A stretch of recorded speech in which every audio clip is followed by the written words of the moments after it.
Happy Friday and welcome to the Wolff Den, presented by In the Club Room and Win Again Academy. I'm Matt Wolff, founder and CEO of Ticket Time Machine. Today's guest is Brian Bauer, founder of Bauer Entertainment Marketing. Brian, how's everything going today? Everything's going good, man. How are you? Doing great. Very busy. You're in Nashville. I'm actually coming to Nashville next week for the SEC tournament. Nice. Dude, I'm such a college basketball guy, so the fact that that is happening is amazing. But it's going to be a very weird situation because there's limited capacity. Yeah. I guess, we're in the event world and talk about what does Nashville look like now from a tourism and event perspective? I mean, Nashville in many ways kind of never really shut down. I mean, even months ago, you would go out to look at Broadway and it would look a lot similar to pre-pandemic, for right or wrong. But, it certainly affected things. I mean, everybody says, or at least the PR company down in Austin has really branded that town as the live music capital of the world. But I mean, I spent a lot of time in both cities. Nashville has more live music going on any given time. You go Tuesday morning at 10 a.m. and there's, live music going on every corner of the street downtown. But so that kind of thing has been affected for sure. But again, I mean, you can't just turn it off like that. Where there's a will, there's a way. And so there's definitely been stuff going on. Some of the things that I've been most excited about recently is the return of the Basement East this weekend. So if you recall from the tornado that hit us basically a week and a half before the pandemic shut everything really down, we had a really rough tornado, and the Basement East really took the brunt of it. And so they're back in biz, and so this weekend they're going to have some shows, and they've got kind of a social distance set up. So really excited to see things popping back up like that. Yeah, so it sounds like business as usual on Broadway, but sure. The Predators are at maybe 20% capacity. The SEC tournament's going to be at 20% capacity. CMA Fest just canceled their events for this year. I had Kenny Chesney at Nissan Stadium. That got pushed. I can't imagine if CMA Fest isn't going on, that the Kenny show this summer would be going on. So they're kind of slow to come back on the bigger scale in Nashville. And I put it in the context of, I mean, we work with clients all over the world. And so in comparison, I think Nashville and Tennessee at large has really not, shut themselves down like others have. We hosted a music festival. Well, we didn't host, but we marketed a music festival in October that happened in Lynchburg, Tennessee. So, from a state perspective, things have been certainly going on. Yes, there are things that are canceled and postponed, but just again, contextually, I look at this region as very much being online and ready to have events again. Yeah, but the CMA, that was May stuff, so we're still looking at late summer to get some of those larger scale, I would think. Tell us a little bit about Lynchburg, because that was one of the few festivals that did go off. How many people were there? What was the atmosphere like? Yeah, I mean, it was, from a marketing perspective, very, very like an exciting challenge that we wanted to take on, right? Whereas, like, how can we properly promote an event amidst a pandemic to project a fun atmosphere, yet also a safe atmosphere? And so there were a lot of things that we, certainly from a production standpoint, had to have those conversations so that we could communicate that properly about, social distancing and mask wearing and sanitation. A lot of things like backstage artist interviews, not happening. Just having those kind of internal conversations with PR and media outlets, like, and kind of working with artists in a different way than everybody was used to. So it was again a really, really interesting experience. How many people? So they ended up doing roughly around 5,000 or so people, something And like what were that. they allowed to have? I mean, did they sell out? No, it wasn't a sellout, but it also there wasn't really A cap. capacity, if you will. I mean, it was on dozens and dozens of acres. I mean, it was a massive, massive plot. So yeah, plenty of space for people to kind of spread out and do their thing. Yeah, so I was going to say reduced capacity becomes maybe a little bit easier to sell for some of the bigger events, and that's part of the problem that they're going to have is because it's too expensive. They can't make money at 25%. Yeah, I mean, certainly the economics have to make sense. Otherwise, why do it? In a way, I mean, I guess you can make the argument that you're developing brand equity and it's something to kind of invest in for longer term growth. But yeah, I mean, it's certainly a big issue with venues with limited capacity. That's kind of why I like the hybrid stuff a little bit, because if you can also sell the option for a live stream to these in-person events, that you're not limited or bound to the four walls of a room, and yeah, there's incremental money to be made there. Yeah, I agree with that. Are they planning on doing the 21 festival? Lynchburg? Yeah. Yeah, they went on sale for early bird stuff pretty recently. Okay, and that's going to be the same as last year, or they're looking to maybe let more people in, or how's that going to? I'm certain that they're looking to expand. Yeah. All right, good. So it's good to see, people still going and doing when they can. I'm not personally ready to go into a big festival like that because all the festivals I go to, I'm right at the front of the stage.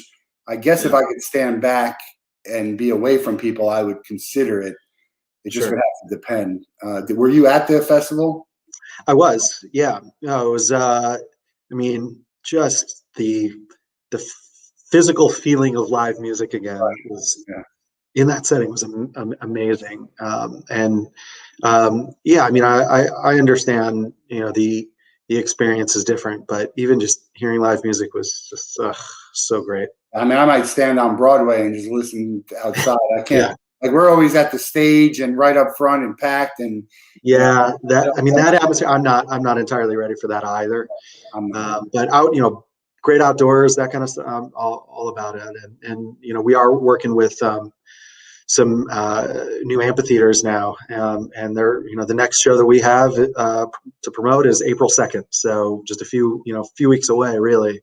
But yeah, again, even at I think the outdoor amphitheaters, it's still reduced capacity, but I feel comfortable in that atmosphere. But a club is also it's kind of challenging. So you just gotta do what makes sense for you. Yeah, I mean, and there's always going to be people willing to go and do these things. That doesn't mean we should do them, but there are going to be companies and events who are going to be like, look, people want to do it. We're going to give it to them. We're going to do it as safely as we can. Right. I do think there's a difference in having safety measures and having the appearance of being safe. Do you see that? What's going on here? Certainly. I mean, I think if you're not going into it as an event producer with true safety for your patrons in mind, like don't do it. That's an awful approach. And yeah, I mean, I think that if you're projecting like, hey, we're gonna take care of you and we're concerned about you, but then don't execute on that, seems really shady and not okay. I just see that a lot. I mean, I'm on these calls all the time and webinars, and people are, for a year they've been being like, how can we do this? How can we do that? And I'm like, you can't, you have to. Like what? Like which? When can we get people in? And then, can you safely keep them distance. And I've been into a few events outdoors like football and baseball, and I haven't felt uncomfortable, but there are people there who don't want to wear the mask. You wear it in and then take it off. You know, you can pretend to eat and drink all day long, so you don't even need to have a mask. So, but I didn't feel unsafe. If I did, I would have left, and we've left, you know, places that we didn't feel safe. So it's at the end of the day, you know, everyone's got to do personally what they feel for themselves. We got Corey. Corey's a big supporter of the show. He's loves live music more than anyone I know. And he's every show he's here, so we're excited for Corey to get back to live music. This is the Wolff Den with Brian Bauer of Bauer Entertainment Marketing. Wolff Den is presented by In the Club Room, and Mark Moyer is doing some great things with Win Again Academy for networking and stuff. Let's talk a little bit about networking, because I see you in a lot of the events that I go to and speaking. What's your overall I guess, plan for networking, and what kind of tips do you have for people who are trying to get, I guess, the visibility that you seem to have?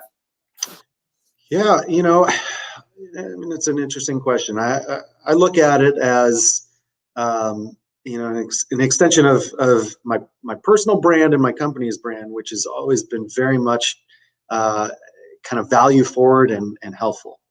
It's absolutely core values to myself and the business that I created. So when I think about networking at events, I just try to learn and ask as many questions about the other person and how can I help them. And certainly there's kind of a psychological reciprocity there, but I'm not. If it happens, great. But if it doesn't, also great. To me, I think it's more about, you know, just personal connection on this, you know, weird journey that we're all on this dumb little rock, you know, of Earth, that the more people that we can connect with and just be helpful for, it just pays itself forward. So, you know, I think going into it as altruistically as possible just really helps develop lifelong connections. Yeah, and I agree with that. I'm always 100%. I do as much as I can to help. I don't see the problem in asking for stuff as well. If you're someone who's willing to give, because sometimes you can help me, you know, or I can help you, or we can help each other. It could be one of those three scenarios, and any one of them I think is okay.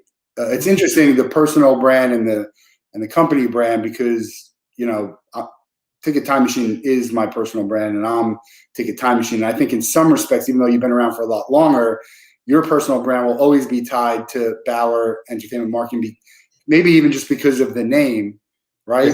Yeah. So I can hide behind Ticket Time Machine. There's no hiding behind Bauer.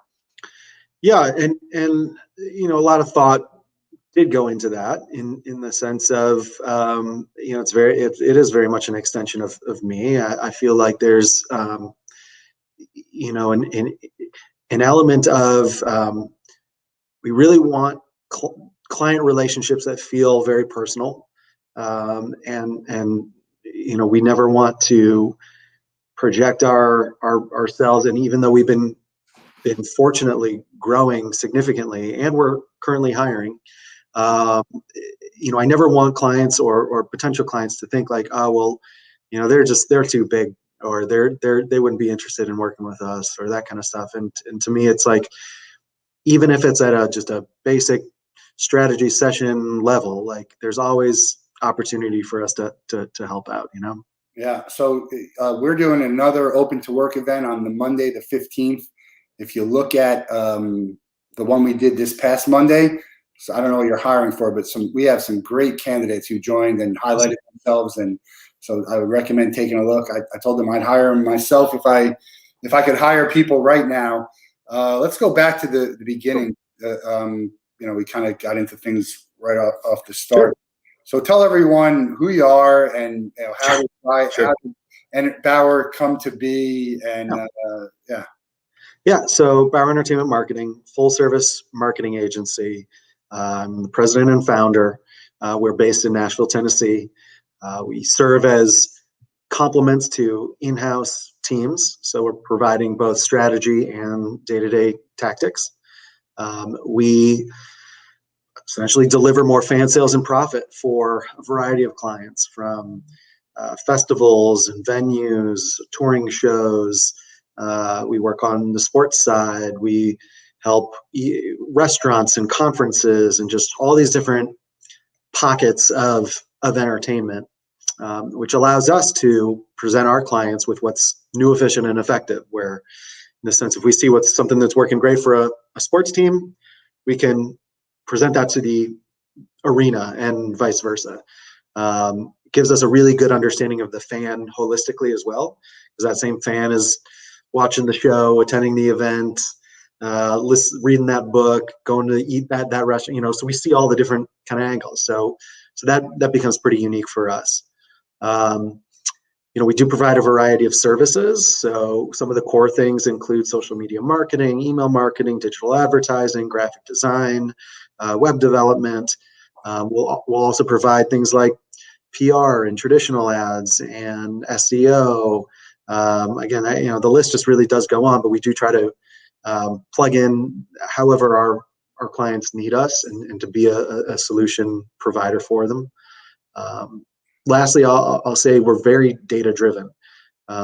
We have kind of positioned ourselves as the leading company in conversion rate optimization, meaning we really understand the buyer journey from discovery through consideration to purchase and loyalty. We have this mantra: if you can't measure it, you can't market it. And so every action that we do, we really aim to tie that to a dollar. And I'm very proud to report, for every buck spent with us from clients, on average, they're seeing a $16 return. Some more, some less, but that tends to be the average. Maybe that's an interesting segue into some of the current clients we've been working with, and some of the very interesting trends for ticket buying right now.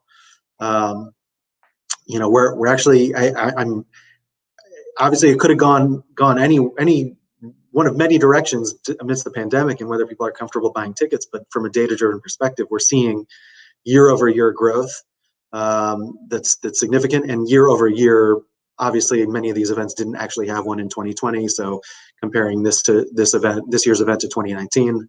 Do they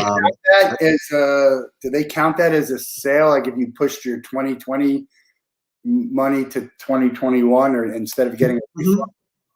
It does, yeah. Yep, it's still revenue in the bank. I think for the most part, roughly, I've seen between 50 and 80% of people retain their tickets instead of getting a refund.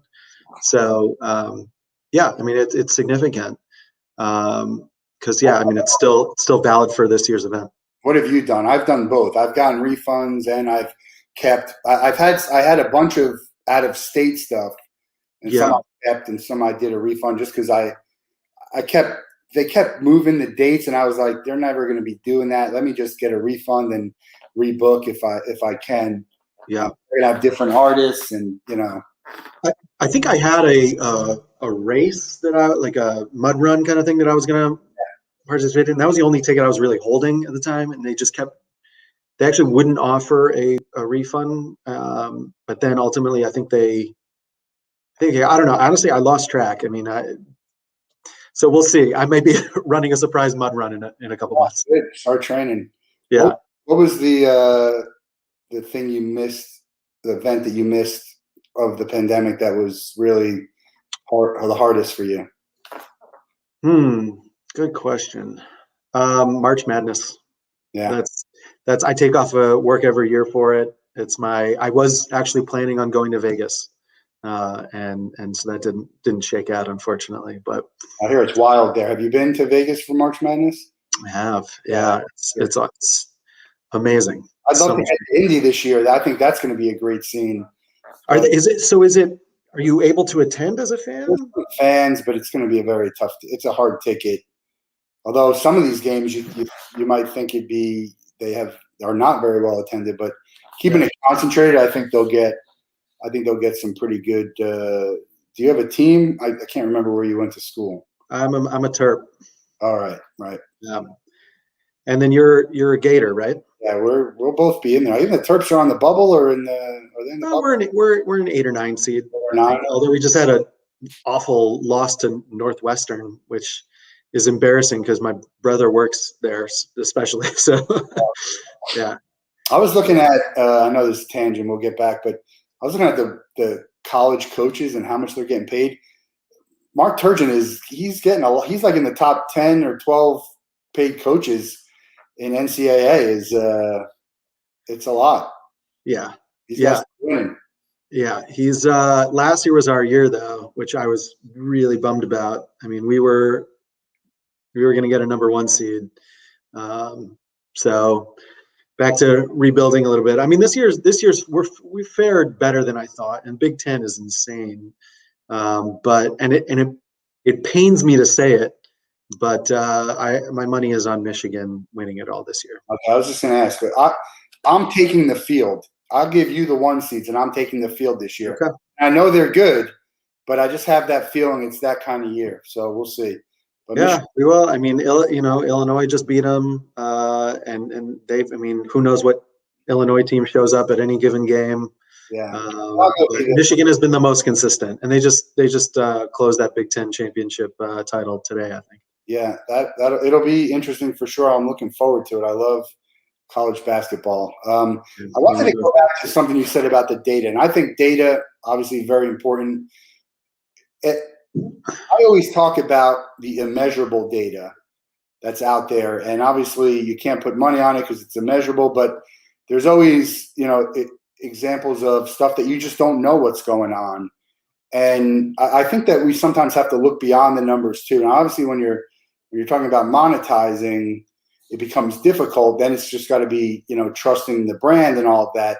But, when we click, it's almost like when we start clicking, it goes to all these people that we kind of don't know who it's going to go and who they're going to click to. So it's kind of hard to trace certain things back. I think that's something that people need to consider more.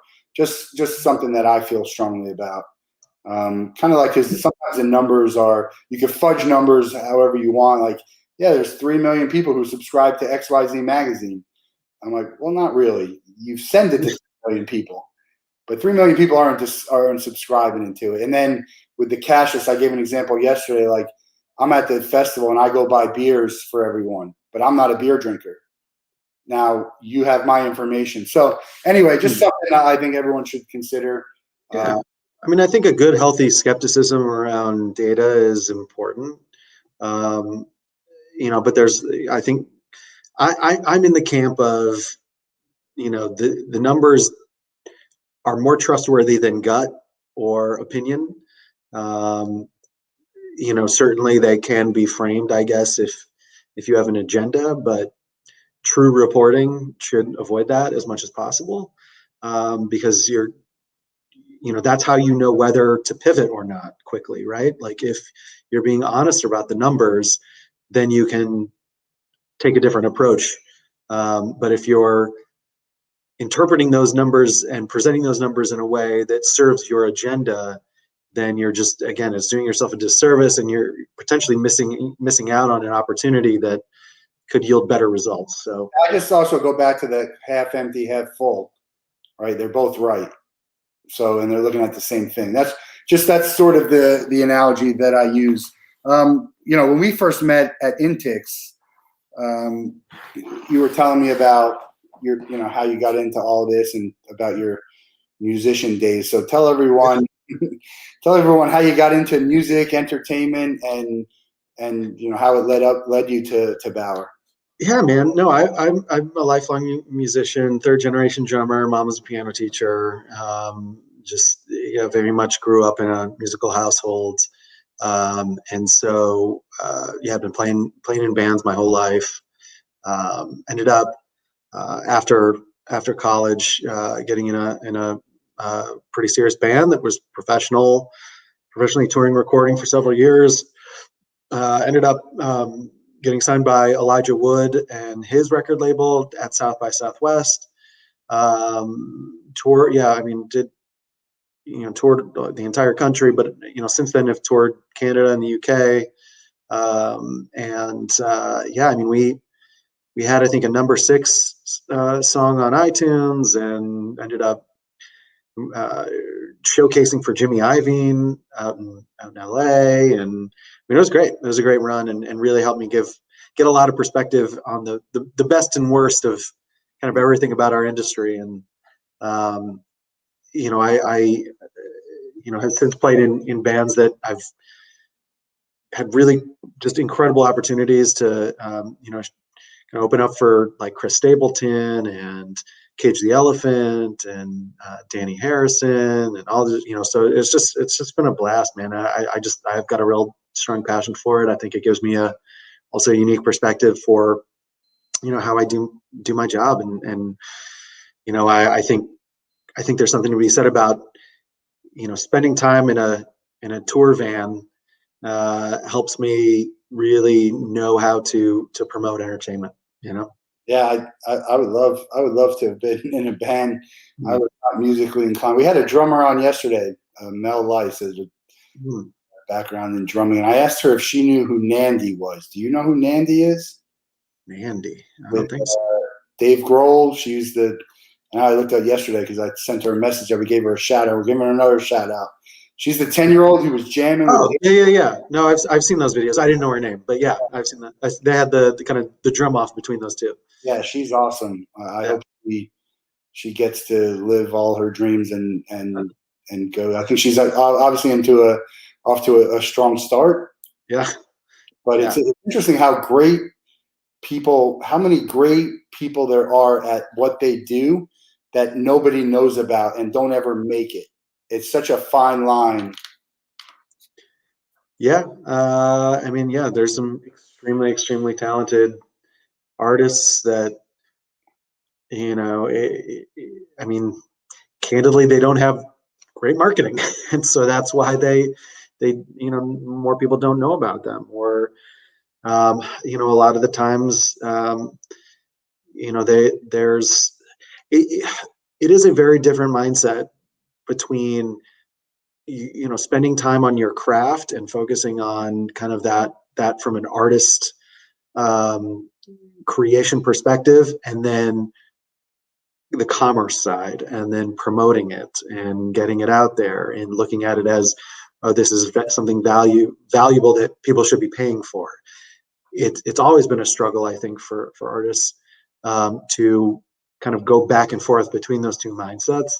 And that's often why we get hired, is because it is challenging for creators to also market themselves.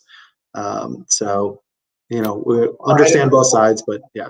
Yeah, some of them are ahead of their time. We watched that Made You Look documentary on Netflix about the art fraud.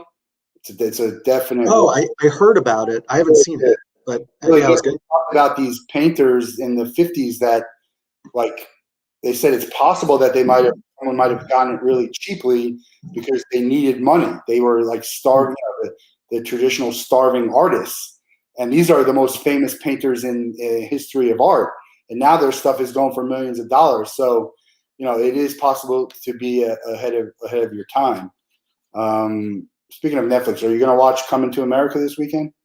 I just saw that it opened. It like they bumped up the release, right? Or was it always? I don't know. Anyways, but yeah, no, I'm stoked for that one. That should be great. Yeah, I think it'll be pretty good. We have one of the fan artists I work with this. That's amazing. Yeah, I love it. So Tyler Smith, great fan artist. He's got some really great imagination and some really cool stuff. Let's talk about Nashville a little bit since you're there. Favorite place to listen to music, favorite barbecue, and favorite restaurant? Robert's Western World was probably one of my favorites. Also like the Ryman, but two very different places, but equally iconic, I would say, in their own ways. Let's see. What was it? Favorite barbecue? Barbecue, and then overall restaurant. I like Martin's Barbecue. Yeah. And then favorite restaurant. Martin's. And we'll be there. And they have one downtown has a really cool rooftop now. Have you been there? Does it? Okay.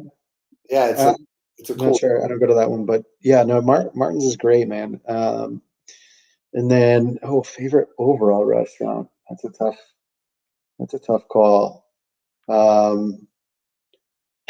Man, Row? what's up? The Row? Nah, that one's okay. I'm not a. I think yeah, it's just all right. Yeah. I mean, part of it is I have to think about, just because it's been such a long time since we got, go eat out at restaurants. But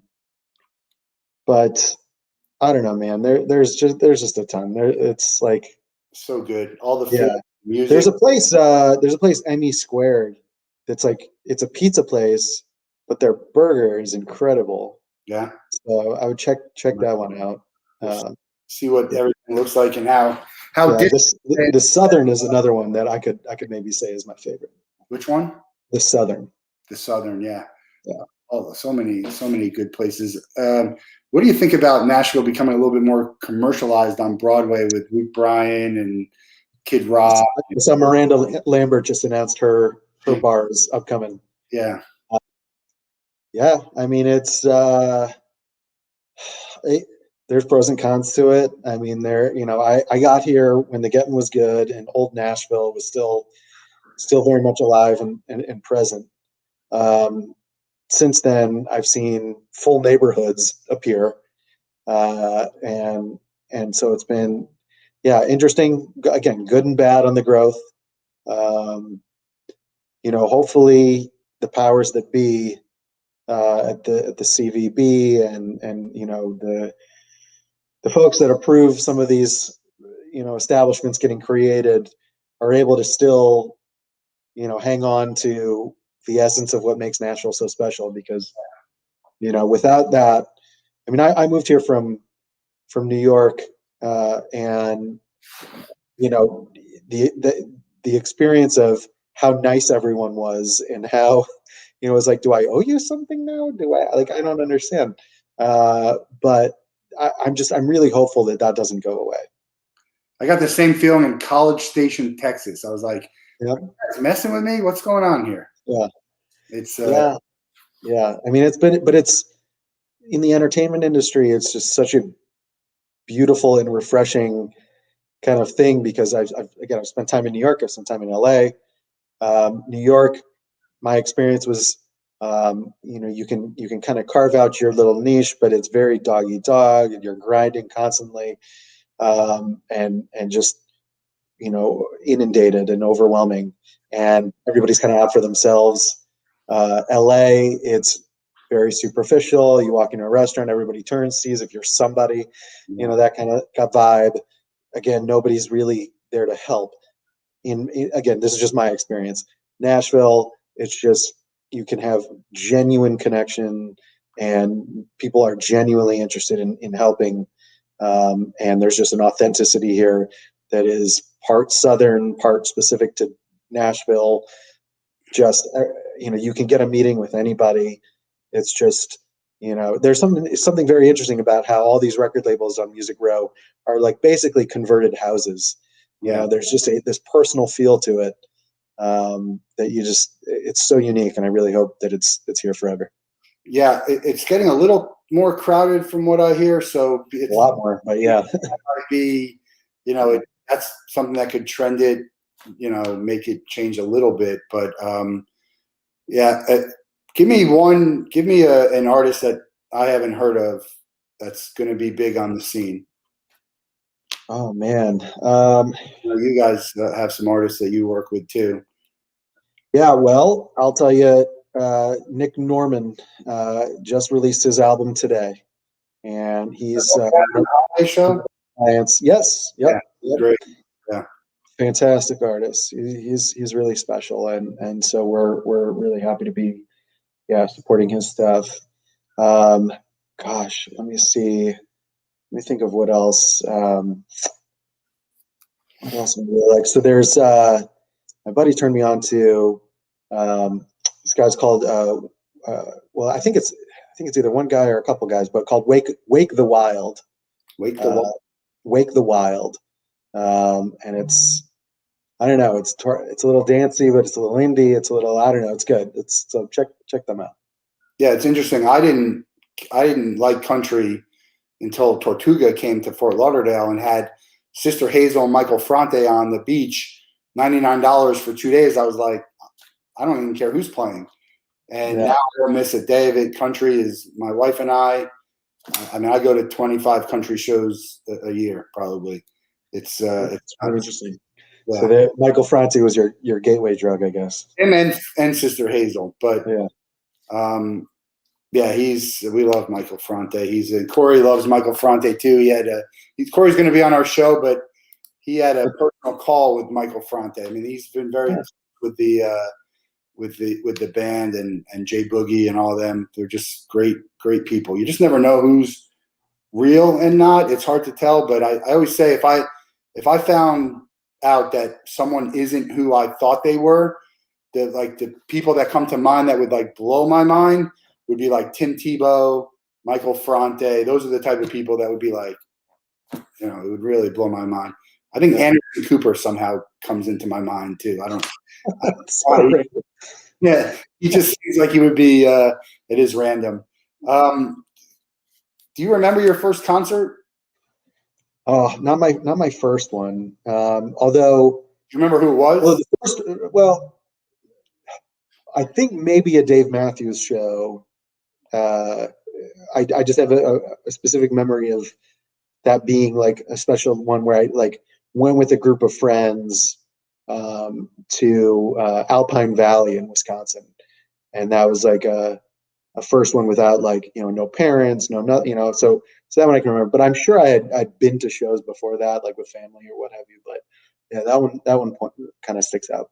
Culture Club was my first. It was at the amphitheater, which was the PNC Bank Art Center, Garden State Art Center. I don't remember anything about it other than that was my first, and I went with my family. And my mom tells me stories about it. My second concert, which I wish I could say was my first concert, was the Billy Joel Bridge Tour. That would be a first concert. But Dave Matthews, my friend Dave and I, we go every year. It's the best environment tailgate of any. And I've been to Jimmy Buffett has some pretty good ones. I would put him up there.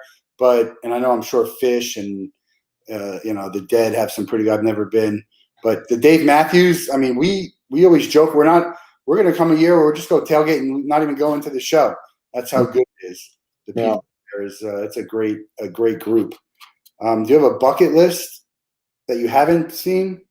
Venue? Yeah, I do. I was really bummed to hear the news about Daft Punk because they were very much on my list. Hold on, I have it here somewhere.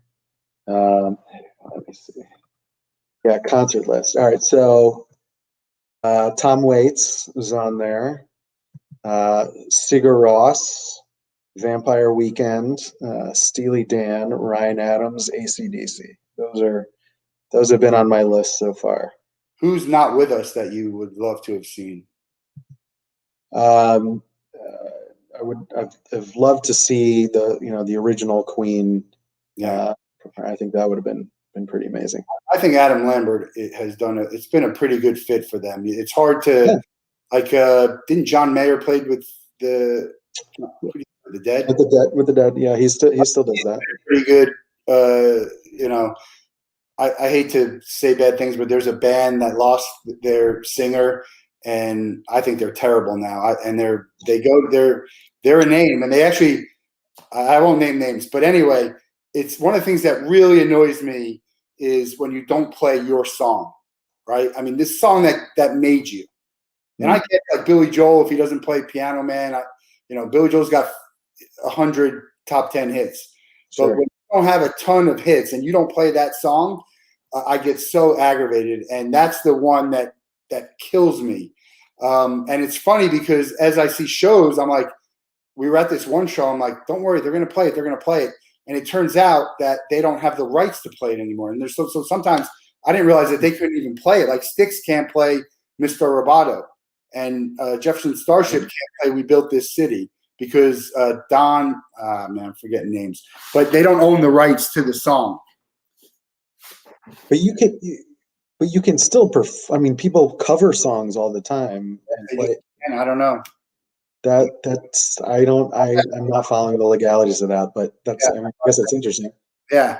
So, do you have anything that sticks out when you're like, I saw this show, but they didn't play that song that I was waiting the whole night for, and not like an obscure one, but like. Yeah. No, I mean, I certainly know what you're saying, but none stick out that I recall as being like, man, that was disappointing. I will say, like, kind of on the flip side, when I saw Smashing Pumpkins, their most recent tour, it was almost like they played too much. It was a 3-hour show, and it was like it detracted from the experience because it just kept Really going. And I was just like, this would have been so great at 2 hours, but a full hour longer, I was like, this is enough now. And I'd never experienced that before. That's funny. Yeah. You seen Pearl Jam? Several times, and they're one of the best live shows. Eddie, we were here down in Florida, and Eddie was playing 45 minutes after the lights came on. Like they were saying, "Get out of here," and he's still playing. And I guess maybe it was just the Pumpkins, but because certainly some bands are playing for hours and hours. I'm like, I never want this to end. I saw Bruce Springsteen play, a 3-hour set, and that was just incredible. So, it just, I guess it depends. Yeah. So I've been really disappointed about the content online. I haven't seen a lot of shows that I would want to watch and buy. What's a couple that you've seen online that you thought this is, I would pay for this even if it was free, or that you did pay for that you really. I'm thinking about buying. Well, I'm thinking about buying two. There's a Brandy Carlisle at the Ryman, and then Flogging Molly are doing St. Patrick's Day. So I'm looking at that one. The Dropkick Murphys are doing another St. Patty's Day. Maybe that's what. Sorry, that's what I meant. I like the Straight Out of Fenway was good, but I think there was a little bit too much fluff in it. But I thought that was great. Mm-hmm. Dropkick Murphys. That'll be a good show. That might be who you were thinking of. Yeah, no, it is. Sorry, It just seems like there should be more, and they should find a way. I've been trying to talk to people about doing it. We have, a venue that we're like some live stream type stuff that we're working on, and I just don't understand why more people aren't doing it. Sometimes it's the economics, and it's hit or miss. Like, if you're trying to do a couch concert kind of thing, people just aren't so willing to pay for that anymore. The production value has to be much better. There has to be, in my opinion, some behind the scenes elements. There has to be some kind of unique experience, be it a Q&A section or some kind of bundled ticket or something. It basically has to be better than if I were to just watch this on YouTube. Otherwise, it doesn't justify the money. I think if it's live, that's the thing. It's the YouTube point is if it's really live and not recorded, then I'll be like, look, I'd love to hear it. And what are you doing? You can't spend an hour just doing live and see what happens. And, it doesn't have to be expensive. I just think there should be more people taking chances like that. But I know they're worried about the sound. And I think people who are fans would be forgiving if there's a little bit of challenges throughout a show. You would hope. I've been on the other end of those experiences when there's thousands of fans not thrilled that the show isn't happening. But well, you always hear about the people who are unhappy more than you hear about the people who are happy. That's the rule, right? That is the rule. That's the rule. So if you can only have one event, music festival around, what is it? Do you have a favorite music festival that you go to? I love Bonnaroo. I mean, to me, that's of the major festivals, it is special in the sense that it has the most committed music fans just by nature of what the experience is. You're in the middle of nowhere, and you're committed. You're camping out there for 3+ days, and so that one is just, I've had such great experiences there. One that I have not been to, that I would love to check out is I think it's Electric Forest. That one just seems similar in that sense, but and I've heard nothing but great things. So I've never been out. Actually, I've only been to festivals in Florida. yep. So I had Carolina Country Music Fest last year. That got pushed. I bought Riot Fest tickets for this year. I don't know if it'll go off or not, but I told my friend in Chicago, if it's there, get ready for me. Riot Fest has some great social media. Their Twitter account, Yeah. pretty funny. Do you have a Twitter account that just makes you laugh out there that you follow? I know you're on Twitter. There's one. Wendy's is really good, and There's one. I'm just trying to remember the name of it. It's like something daycare, where it's a fake daycare from like Orange County, and oh man, I'll have to here. yeah, let me know. The dude with the sign. I mean, think about that. It's crazy. It's Los Feliz Daycare. No, I'll take a look at that. Yeah, it's hilarious. Yeah, but the dude with the sign. Think about how simple something could be to blow up. You ever see the one? I think it's on Instagram. Chandler Bing, and it's just the same picture of him with a million different something on his lap. It's hilarious. It's the same thing over and over again. It's crazy. Social media, how good it is and how bad it is. Did you see the social media documentary? I did. Yes. Yeah, I was like cringing sometime about how ashamed these people were about what they did, which by all accounts was like special and crazy and good. Yeah, I mean it's very interesting. I mean, I think we're going through a course correction with privacy and how to have an experience online that isn't so invasive, while still having a personalized and customized experience. Yeah, because the data side of it that's invasive. I mean, it is. And everyone, first of all, you can't stop people from doing it. If you go to an event, you're signing off that they're doing it. Everyone's going to do it because they want to go to the event. They're not going to read the small print. So we understand that. Like, I'm going to get emails about 6 different things we talked about today on this show right here. I said this yesterday. I'll say this every time. If you want your privacy, you got to go off the grid. That's the only way. Yeah, I mean, I think that there's there's a balance, and there's the positive element of that is that you will discover events or products or things that you wouldn't have if that technology didn't exist, that you care about, that will change your life. Like there's some real evidence of that happening. And then of course on the flip side, people take advantage of it and they will spam you and try to do things that are again not okay. So it's just it's tough. If Bauer Entertainment Marketing could only leverage one social media platform and you got to get rid of the rest of them, what are you using? For who is the thing? Because to me, I don't really care about the platforms. Social media can go away tomorrow. The tools and the mechanisms don't really matter. It's about storytelling. And if you're trying to tell a story, you got to know who you're telling your story to. So I'm not evading the question. It's just, it depends on who are we trying to tell our story to. You got to use one for everything and everyone. Whatever story it is, it's got to be on this. Well, then you have to just go with the most popular, and so that would be Facebook. Yeah. Yeah, it's interesting. I think I like Twitter the best out of Facebook, Twitter, Instagram, because I think you can interact the best, Mm-hmm. and you can separate like people on Facebook. It's just it's easier to just be separate. Yeah.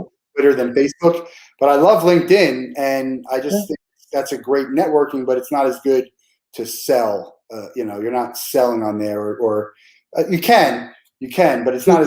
If you're B2B, then it's the ideal marketplace. But for things like tickets or B2C stuff, you're not doing that so much on LinkedIn.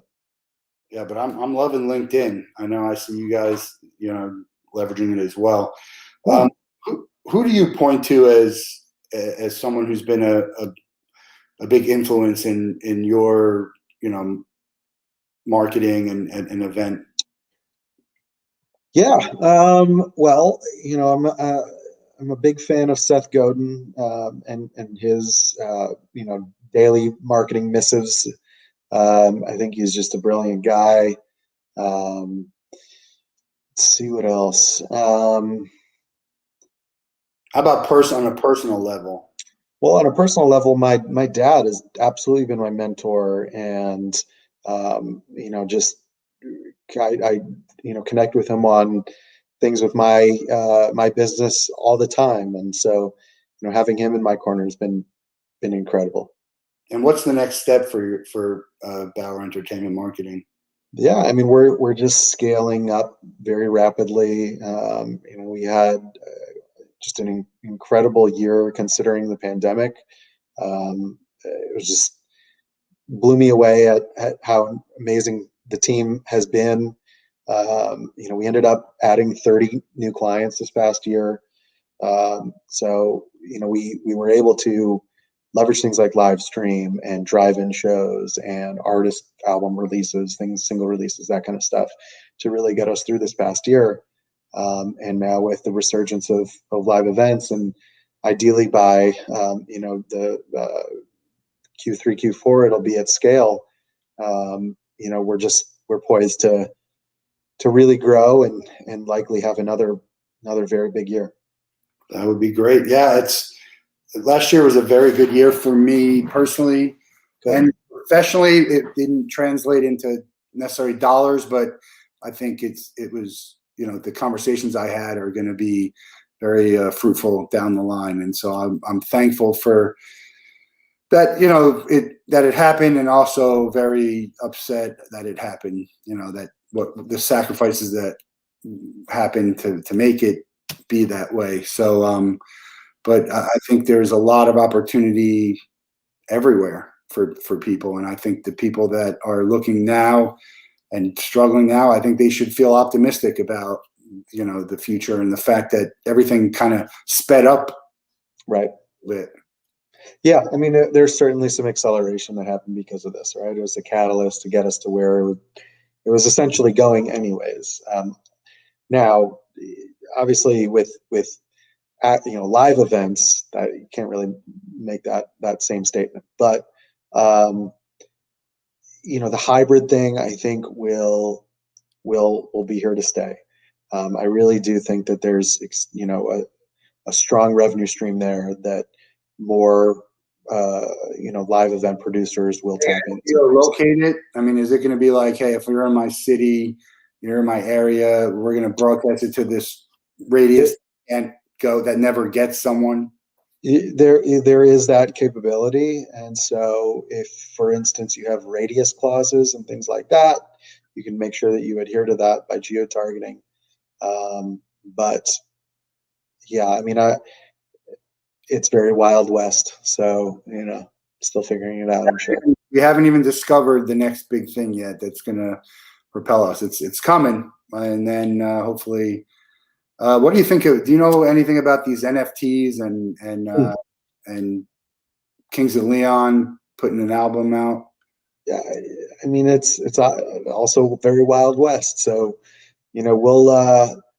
we will see. I mean, I very much like it in the memorabilia space. I think that there's, kind of trading card, it breathes new life into that sector. Not that it wasn't seeing some incredible growth recently, but yeah, I mean, I think it's really, really interesting, to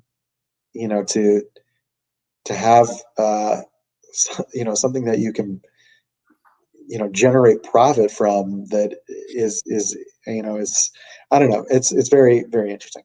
It's interesting. I would say it is interesting. That's for sure. Give me your Mount Rushmore in music and sports. Huh. 4. It could be your favorite or the best. It could be your favorite or the best. All right. Let's see. So I'll try to do music first. So Bonham, McCartney, um, It could be bands too, by the way. Sure, Stevie Wonder, Oh. and let's see, Jeff Lynne. Yeah. Yeah. And then sports, Jordan.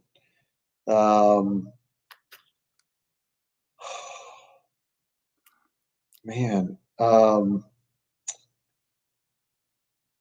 Andre Agassi. Oh wow.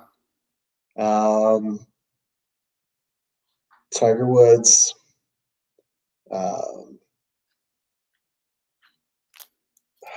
Gosh. We'll throw Jim McMahon in there. Yeah, Jim McMahon, I love him. Were you alive? Obviously, you were alive. Were you aware of when Len Bias happened? I mean, yes, very aware, but Maryland was not on your radar at the time. Yeah, it wasn't really like, not my thing at the time, obviously, but yeah, very. I mean, that's crazy story. And I think there was a recent documentary about him that had come out, or something that I had watched that came out about his story, maybe as an anniversary of when it had happened. Presence on campus. I've been there to visit, but haven't spent a lot of time. Yeah, I mean, it's a great campus. Yeah. Yeah. Give me a bucket list for travel and your favorite place to travel. Oh man. Internationally. Australia is at the top of my bucket list for travel. And I would throw New Zealand in there as well. For places that I've been, I mean, most recently I was in South Korea, but I did go to the border to see North Korea, which was super interesting. But yeah, no, I was in Seoul to speak at a conference, which was really fun. So it was not really on my radar, but I just, the opportunity fell in my lap, and it was really, really cool. So I really enjoyed that experience. Asia is very interesting. Yeah. So we were in Japan and China, and it's like two completely different worlds. And but I recommend that. I'd love to get to Australia. My brother did Australia and New Zealand for his honeymoon. I think he did base jumping in New Zealand. I'd have to remember. That's awesome. He's a maniac. Nice. I'll get you out of here on this. Same question we give everyone at the end. You have 24 hours to spend with someone who's living and not related to you. Who is it, and what are you guys doing? Not related. That was the curveball. Too many people telling them their parents or their sister or their kids. Yeah. Someone who's famous, who's not. Well, it doesn't have to be famous, I guess, but not related to them. I'm going to make it happen. All right. So it's 24, and they alive. They have to be living. Yeah. Okay. Huh. I would be very interested in Obama. I feel like that would be a very interesting day. I said I'd play basketball with him and then just follow him and see what he does. Listen to some music. Yeah, we'll go with him. Yeah, I think someone else said Obama too. So now we got like a group of people. We're just gonna make it. We'll start a petition. I'll either have a big enough platform where he'll want to go, or I'll make enough money where we'll pay him just to speak to us, and then we're like, hey, shoot some hoops.